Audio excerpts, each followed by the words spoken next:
On va parler des infrastructures, facteurs de mieux vivre au quotidien avec nos invités autour de ce plateau. Tout d'abord, Franck Leroy, vous êtes maire d'Épernay, vice-président du conseil régional du Grand Est, Bertrand Pancher, président du think tank Décider Ensemble, député de la Meuse. Merci aussi d'être avec nous. Et puis, vous êtes Jean-Luc Petit-Huguenin, fondateur et PDG de Paprec. On va parler avec vous. Voilà. Et parlez bien dans les micros quand vous réagissez, qu'on puisse tous vous entendre. Une entreprise qui fait des bandes blanches et qui pose des panneaux dans toute la France, qui est le leader de la signalisation horizontale. Et vous serez notre témoin, voilà. Notre témoin concret. Deux entreprises différentes. On va parler du mieux vivre parce qu'on va d'abord définir ce que c'est, qu'est-ce que le mieux vivre, comment et en quoi les infrastructures constituent au quotidien un facteur de mieux vivre pour les citoyens. On va commencer avec vous. C'est bien entendu un facteur de mieux vivre dans la mesure où les modes de transport font partie du quotidien des Françaises et des Français. Il n'y a pas de développement de transport sans infrastructure, que les modes de transport évoluent, que les élus que nous sommes, puisque je suis certes parlementaire, je suis également maire de Bar-le-Duc, nous construisons des infrastructures pour 50 ans, alors que nous ignorons ce que vont être les modes de transport dans quelques années. Et justement, comment on se décide? Comment on fait ces choix-là? Eh bien, on fait ces choix avec d'abord de la modestie. On fait ces choix en discutant avec l'ensemble des partenaires concernés. Et puis, on fait tout ça avec tact et mesure et beaucoup de prudence. Enfin, on espère faire les bons choix en matière d'infrastructure, même si tout ça est de plus en plus difficile. C'est difficile, il faut se projeter dans l'avenir. Et c'est aussi l'intérêt de la participation à des manifestations comme celle d'aujourd'hui, où on rencontre tous les grands acteurs de la mobilité qui nous guident dans nos choix. Trouver ce qui correspond le mieux en fait pour vous, pour votre région, pour vos électeurs et les usagers de ces infrastructures. Franck Leroy, le mieux vivre pour vous, qu'est-ce que c'est? Le mieux vivre, c'est vivre dans un territoire où on peut s'épanouir, et l'épanouissement de l'individu passe par l'ouverture du territoire aux influences extérieures, et alors l'ouverture évidemment par les infrastructures de communication qu'évoquait Bertrand à l'instant, mais également aujourd'hui par les infrastructures numériques, puisque nous savons que nous entrons dans une société numérique qui implique que, à tout âge, les plus jeunes notamment, mais les actifs aujourd'hui ont besoin d'être connectés au monde, et ce qui implique de disposer d'infrastructures de qualité sur ce plan. Vous parlez de numérique, moi j'aimerais qu'on soit concret ici, parce que pour que tout le monde puisse comprendre ce qu'on peut faire véritablement pour changer les choses, changer la vie de nos concitoyens. Qu'est-ce que vous avez fait dans le Grand Est? Alors dans le Grand Est, nous avons adopté un plan numérique très haut débit pour toute la région, qui repose sur un principe: tous les habitants du Grand Est doivent avoir accès à la fibre optique. Pour nous, c'est la solution ultime, c'est celle qui permet de garantir à tout le monde un débit illimité, et c'est celle qui permettra demain le télétravail, la télémédecine, le téléenseignement, c'est-à-dire qu'à partir d'un territoire rural, vous aurez l'accès aux mêmes services que si vous habitez au cœur d'une métropole. Si on veut éviter la fracture territoriale demain, c'est-à-dire avoir d'un côté des métropoles branchées, on va dire, connectées au monde entier, et de l'autre côté les territoires ruraux condamnés au repli sur eux-mêmes parce qu'ils n'ont pas accès à cette infrastructure numérique, nous entérinons l'existence d'une fracture territoriale qui n'est pas acceptable, et nous enterrons le monde rural. Concrètement, encore une fois, et j'essaie de me rattacher le plus possible à la réalité, quel impact sur le citoyen, ce que vous mettez en place, vous? L'impact sur le citoyen, il est fondamental. Aujourd'hui, vous ne pouvez pas aller dans une commune rurale sans que la première préoccupation que vous exprime le maire, c'est de dire: est-ce qu'un jour j'aurai un débit Internet? Vous imaginez, vous, la vie sans Internet? C'est absolument impossible. Imaginez l'artisan, le maire qui doit dématérialiser ses factures aujourd'hui quand il traite avec la trésorerie. L'artisan qui ne peut pas envoyer ou qui ne peut pas recevoir des plans d'un architecte parce que tout arrive par le numérique. Un gamin qui va vivre avec ses parents au monde rural et sur le smartphone, avec aucun accès Internet, aucun débit, voire pas de téléphonie mobile. Donc aujourd'hui, on ne peut plus vivre sans le numérique, d'où la nécessité, pour apporter du bonheur aux hommes, d'apporter le numérique et à tous les territoires, et c'est l'engagement que nous avons pris. Alors Guy Geoffroy nous a rejoint sur ce plateau, vous êtes président des Écomères, député de la 9e circonscription de Seine-et-Marne. Vous confirmez aujourd'hui la grande préoccupation des gens qui arrivent dans les communes rurales notamment, c'est le numérique, c'est Internet, c'est cet accès à l'ailleurs en fait. On va vous brancher le micro parce que j'ai l'impression qu'il n'est pas branché ce micro. Ça y est, il fonctionne. Il est Merci, branché. merci à la technique. Je confirme tout à fait. Bon, les exemples qui viennent d'être évoqués sont des exemples en plein dans l'actualité. Mais d'une manière générale, nos concitoyens attendent partout où ils habitent la même qualité de service. C'est pas plus compliqué que cela.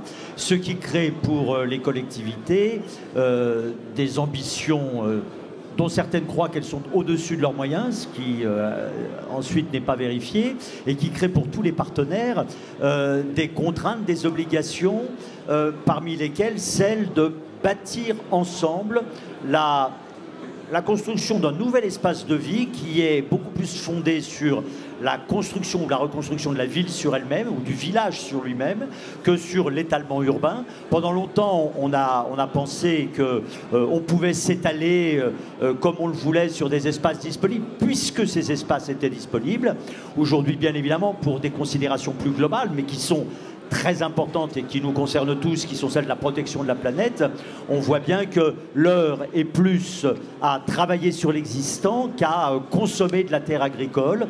Hein, et derrière cette nécessité de construire la vie de nos concitoyens là où ils vivent, en améliorant l'existant et surtout en ne créant pas de déséquilibre supplémentaire, on est au cœur de multiples attentes, en apparence contradictoires et paradoxales, mais qui, dans le partenariat quotidien entre les collectivités et le monde des travaux publics, s'avère être très porteur d'espérance et très porteur de progrès en matière environnementale, en milieu urbain en particulier. On vient d'entendre les collectivités, les maires, nos responsables, nos élus aussi. Et les entrepreneurs, qu'est-ce qu'ils en pensent de tout ça? Qu'est-ce que c'est le mieux vivre pour vous en termes d'infrastructure? Moi, je vais faire très très simple en répondant à votre question avec du super concret. Quand aujourd'hui vous êtes, je vais vous parler de sécurité routière, quand vous êtes sur l'autoroute et que vous avez ces bandes à droite, là, rugueuses, qui vous secouent et qui vous réveillent quand vous êtes en train de partir, ben ça c'est une innovation qui a été créée grosso modo il y a 20 ans, qui est en train de se diffuser petit à petit, mais qui vous sauve la vie. De la même façon, quand vous êtes sur une route départementale et que le Conseil général a décidé de mettre en place des bandes visibles par temps de pluie, parce que je ne sais pas si vous avez fait attention, quand vous roulez et qu'il pleut, en général les bandes s'effacent, parce qu'il y a un phénomène de diffraction qui se fait. Mais on sait résoudre le problème, et à ce moment-là, la petite maman qui emmène ses enfants à l'école le matin, sous la pluie, ben, tout d'un coup elle voit les bandes, elle est guidée, et elle n'aura pas l'accident. Parce que en matière bien évidemment, il y a la répression, les radars, etc. Mais il y a aussi les aménagements, les choses très concrètes qu'on peut faire pour améliorer la vie des gens tous les jours. C'est pour ça que je vous citais de tout petits exemples comme ça de choses formidables que font les TP. Et ce qui est formidable et terrible à la fois, c'est que ces choses-là, tout le monde les connaît, tout le monde les voit au quotidien, mais on ne s'en rend pas forcément compte en fait. C'est des choses qui rentrent dans notre vie sans que nous, on y fasse attention. Vous avez mentionné quelque chose, Guy Geoffroy, quelque chose d'important, vous avez mentionné le mot d'écoquartier. Qu'est-ce que c'est un écoquartier aujourd'hui? Alors bien sûr, je ne dis pas qu'on met un peu tout et n'importe quoi dans l'écoquartier, mais c'est un risque de mettre dans le concept écoquartier des choses qui n'ont pas à y être ou d'affirmer écoquartier ce qui ne le serait pas. Un écoquartier, c'est un quartier, allez, je vais utiliser une formule peut-être à l'emporte-pièce, qui a pensé à tout.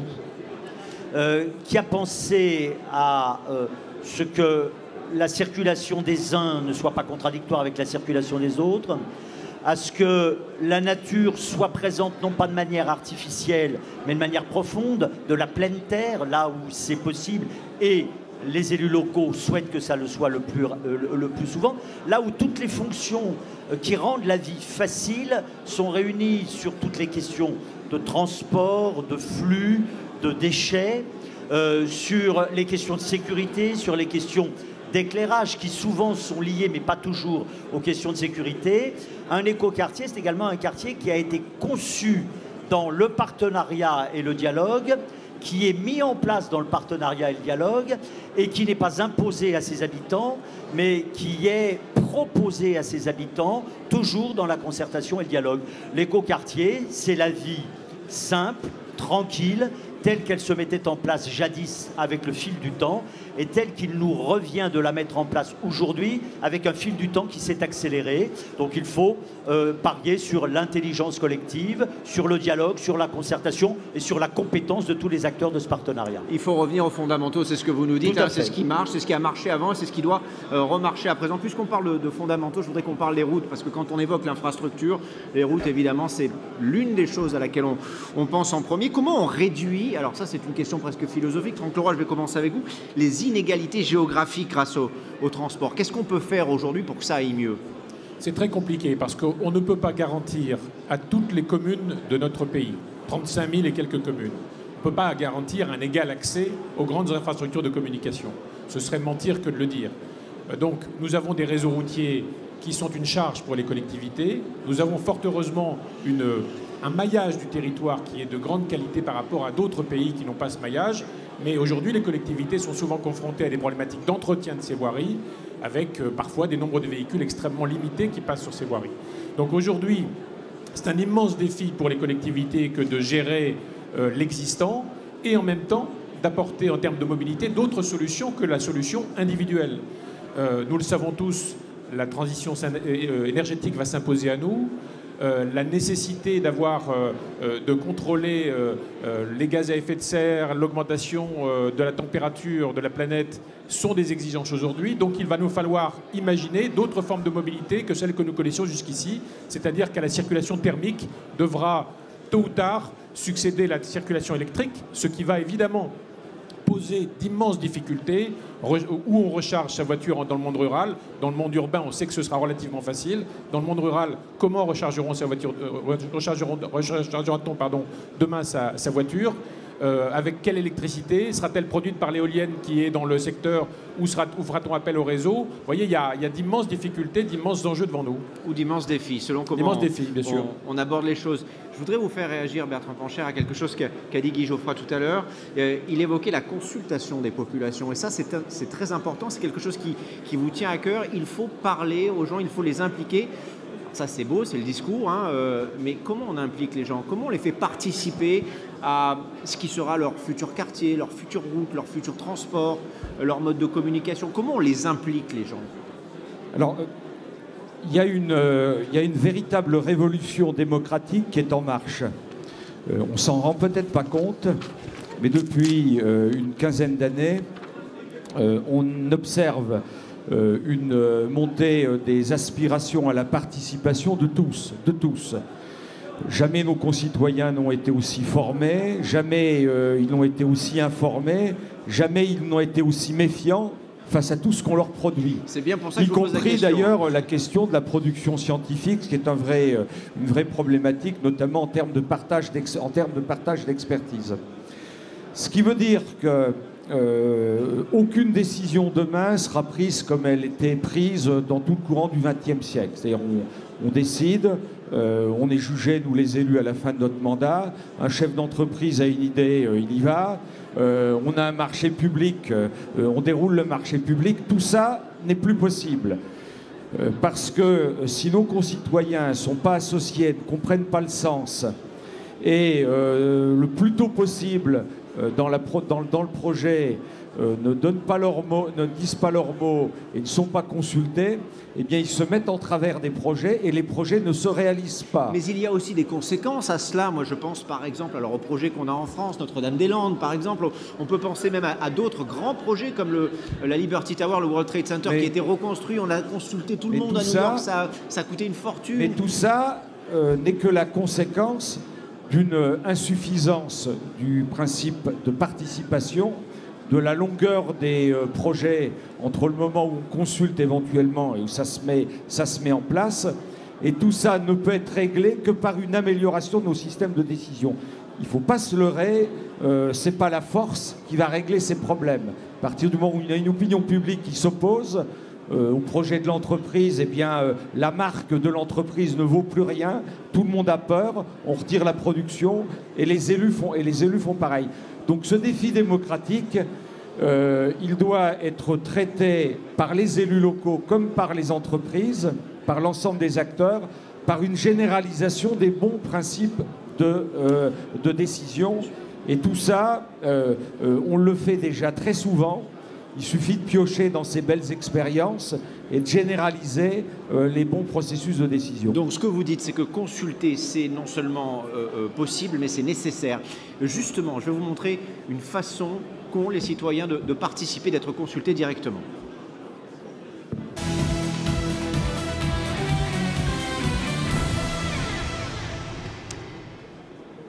Elle a le sourire, Virginie Plot, et pour cause, elle se balade dans les stands avec ses innovations incroyables. Vous allez nous parler d'une application qui permet de, globalement, décider de ce qu'on veut pour sa ville, Virginie.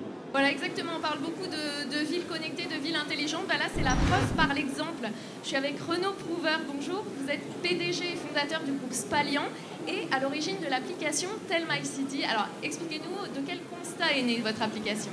Alors, Tell My City est né du constat qu'il était nécessaire de raccourcir les délais d'intervention au niveau des villes sur les traitements de tous les défauts urbains que les citoyens pouvaient subir au quotidien et qu'il fallait aussi permettre aux citoyens de s'exprimer plus librement et plus facilement pour faire part de leurs doléances à leurs élus. Et alors concrètement, en quoi ça consiste ? Alors, c'est une application Tell My City qui permet aux citoyens de signaler des problématiques qui vont leur apporter une gêne dans leur quotidien, mais également de suggérer des améliorations sur les services publics, ou bien encore de féliciter la ville par rapport à des initiatives qui ont été prises. Et puis côté ville, il y a aussi une information descendante, puisque la ville va pouvoir effectuer des alertes météo, donner des news, ou bien encore réaliser des consultations publiques pour permettre aux citoyens de choisir sur un projet d'aménagement qui pourrait convenir le mieux avec leur vision de la ville. On est d'accord, on est loin de simplement signaler des ordures qui traînent dans ma rue, c'est vraiment replacer le citoyen au centre de la ville. Oui, l'idée c'est de faire en sorte que le citoyen ne soit pas seulement un consommateur de services publics, mais qu'il en soit aussi un acteur, et qu'on puisse le sensibiliser sur cette nécessité qu'il participe activement à l'amélioration de sa ville. Donc on a vraiment plutôt une logique de réseau social citoyen qu'une simple application de remontée de doléances. Et alors concrètement, aujourd'hui, elle est appliquée à combien de villes en France et dans le monde ? Alors on a lancé ça il y a un peu plus d'1 an. Il y a déjà 70 villes en France qui ont mis en place cet outil. Nous avons également des villes au Brésil qui l'ont adopté, des villes en Afrique du Sud. On surfe un peu sur un élément qui pour nous est très positif, c'est que ce sont des technologies que nous avons intégralement développées. Elles sont 100% françaises, ce qui nous permet aussi de garantir aux citoyens que toutes les informations qui seront engagées sur ce processus seront protégées et qu'en aucun cas il n'y aura un process mercantile sur des informations qui doivent rester qualitatives et citoyennes. Oui, en ce moment, le 100% français est vendeur. Merci beaucoup. Thomas, bon, si jamais vous invitez, êtes intéressé, Renaud Prouver, il est hyper connecté, vous pourrez le joindre sans problème. Merci Virginie, j'imagine. En plus, il n'est pas loin d'ici, donc c'est pratique pour les invités et pour nous si on veut en savoir plus. Messieurs, le mot de la fin, une mesure concrète, efficace, qui peut, liée aux infrastructures bien sûr, qui peut contribuer à améliorer le quotidien des gens. Forcément renforcer la sécurité routière. Il y a plein de choses qu'on peut faire pour améliorer avec des tapis drainants, avec du marquage qui fonctionne. Et ça, c'est concret, hein, ça sauve la vie de gens et c'est un grand combat. Moins de morts sur les routes. Guy Geoffroy, même chose, rapidement. Pour améliorer, il faut simplifier et le meilleur moyen de simplifier, c'est d'éviter toutes les contraintes inutiles. Il y a beaucoup trop de contraintes qui pèsent sur les entreprises, qui pèsent sur les collectivités, qui pèsent sur les décisions. Hein, l'œuvre à accomplir, c'est une œuvre de simplification, de clarification et d'abandon des contraintes inutiles. Franck Leroy, même chose. Accélérer la digitalisation du territoire parce que le numérique peut apporter un tas de services qu'on n'imagine pas aujourd'hui, y compris à des populations de personnes âgées au fin fond du monde rural. Et on n'imagine pas le potentiel de service que pourra apporter demain le numérique, qui est une autre forme de désenclavement que la forme routière, qui est nécessaire évidemment, mais qui doit être complétée par une forme digitale. Le mot de la fin pour Bertrand Pancher qui reprend son micro.